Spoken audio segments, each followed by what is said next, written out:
안녕하세요. 오랜만에 영상을 올리게 됐습니다. 개인적인 사정으로 영상을 잠시 올리지 못했는데요. 다시 영상을 하나하나 제작해볼까 합니다. 이번에 올릴 영상은 관제사가 되는 과정입니다. 제가 영상을 올리지 못한 게 2달 정도가 되는데 그동안 많은 분들이 영상에 댓글로 궁금한 것들을 물어보셨는데요. 그 중에 가장 자주 언급됐던 질문이 관제사가 되는 과정입니다. 제 채널은 당연하게도 관제 혹은 관제사에 대해 궁금하신 분들이 많이 봐주시는데요. 특히 감사하게도 관제사를 꿈꾸는 학생분들이 많은 것 같습니다. 그래서 학생분들이 어떤 과정을 밟으면 관제사가 되는지 그 구체적인 과정이 궁금해서 댓글 또는 메일로 많이 물어봐 주시더라고요. 그래서 이번 영상에서는 관제사가 되기 위해 처음부터 끝까지 어떤 과정을 밟아야 하는지 아주 자세히 알아보겠습니다. 우선 이 영상에서 소개하는 관제사는 국토교통부 관제사입니다. 공군 소속 관제사 또는 인천공항공사 소속 관제사도 있지만 이번 영상에서는 국토교통부 관제사는 어떻게 되는지 소개할까 합니다. 국토교통부 관제사로 들어오기 위한 필수 자격 요건이 있는데요. 총 3가지 자격증을 가지고 있어야 합니다. 항공교통관제사 면장, 항공영어 구술 능력 4급 이상, 항공신체검사 3종 이상입니다.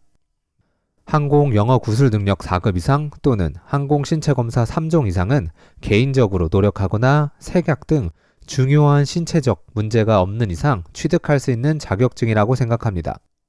즉, 이 2 자격증의 취득은 개인의 문제라고 생각합니다. 문제는 항공교통관제사 면장입니다. 이 자격증은 개인이 혼자 노력해서 취득하기가 어렵습니다.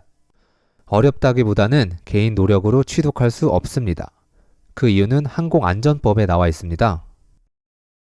항공안전법 시행규칙 제75조에서는 항공종사자 자격증명에 응시할 수 있는 자격 요건을 말하고 있습니다. 그중 항공교통관제사 자격증명에 응시하려면 다음과 같은 조건을 가져야 합니다. 즉, 항공교통관제사 자격증 시험에 응시하려면 다음과 같은 조건을 갖추어야 한다는 것입니다.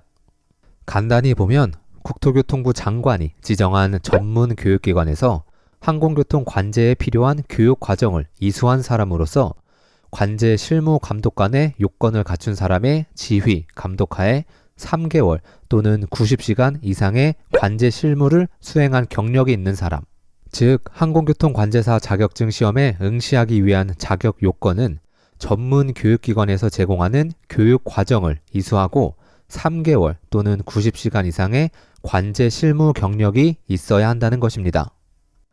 여기서 말하는 전문 교육기관이란 관제교육원을 말하고 국토교통부는 항공대, 한서대, 항공기술훈련원 이 3 기관을 관제교육원을 운영할 수 있는 기관으로 지정했고 3 기관에서는 각자의 관제교육원을 운영하고 있습니다.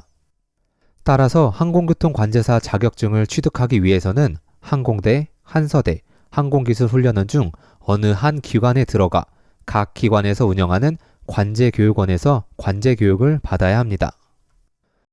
그럼 3 기관은 어떻게 다른지에 대해서 살펴보겠습니다. 우선 운영기관이 다른데요. 항공기술훈련원은 한국공항공사에서 운영하는 교육기관이고 항공대 또는 한서대는 대학기관입니다.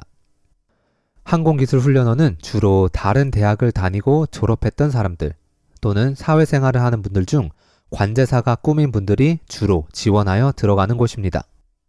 그래서 교육기간은 항공기술훈련원이 18주로 상대적으로 짧고 항공대 및 한서대는 4년입니다.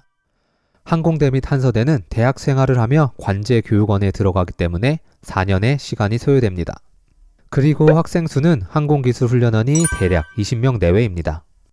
이건 최근에 선발했던 학생 수 기준이기 때문에 선발 때마다 달라질 수 있습니다.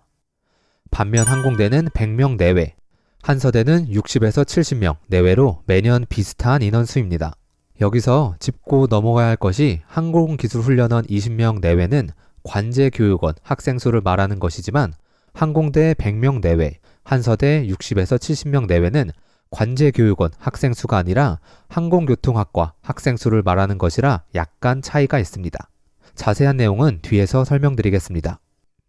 선발 기간의 경우 항공기술훈련원은 비정기적입니다. 다른 말로 하면 매년 뽑을 수도 있지만 몇 년에 걸쳐 뽑지 않을 수도 있습니다. 제 뇌피셜로는 최근 몇 년 동안 뽑지 않았던 걸로 기억합니다. 반면 항공대 및 한서대는 매년 신입생을 모집하기 때문에 정기적이라고 할 수 있습니다. 자, 그럼 항공대, 한서대 항공기술훈련원에 들어가면 끝이냐? 아직 한 단계가 더 남았습니다. 세 기관 중 한 곳에 들어간 뒤 그 기관에서 운영하는 관제교육원에 들어가야 합니다. 즉 관제교육원 학생으로 선발되어야 하는 단계가 더 남아 있습니다.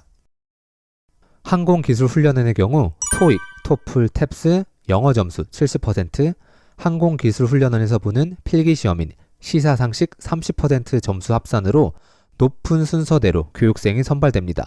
여기서 선발되는 것이 위에서 말한 20명 내외의 관제교육원 학생 수입니다. 반면 항공대에서 운영하는 관제교육원의 정원은 매년 48명, 한서대에서 운영하는 관제교육원의 정원은 매년 24명입니다. 즉 항공대의 경우 매년 100명 내외의 항공교통학과 학생들을 뽑지만 그 중에서 48명만이 관제교육원에 들어갈 수 있고, 한서대의 경우 매년 6에서 70명 내외의 항공교통학과 학생 중 24명만이 관제교육원에 들어갈 수 있습니다. 선발할 때 기준은 학점 및 영어 점수를 합산하여 높은 순서대로 선발됩니다.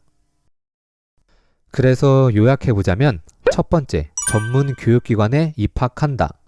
둘째, 관제교육원에 입교한다. 셋째, 항공교통관제사 면장을 취득한다.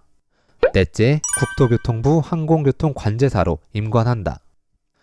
이렇게 총 4가지의 과정을 거쳐 국토교통부 항공교통관제사가 됩니다. 복잡해 보일 수 있지만 제 경험상 관제사가 되고 싶다라는 꿈을 가지고 도전해 본다면 그렇게 복잡하지도 않은 것 같습니다. 그리고 댓글로 받았던 질문들 중 항공교통관제사 면장 시험은 어떻게 준비하나요? 국토교통부 항공교통관제사 채용시험은 어떻게 준비하나요? 등 시험 준비에 관한 질문들도 많았는데요. 이번 영상에서는 길어질 것 같아서 생략하고 넘어갔습니다. 다음 영상에서 시험 준비에 관한 영상을 올려보겠습니다. 그럼 오늘 영상은 여기까지고 다음에 더 좋은 영상으로 돌아오겠습니다. 굿데이.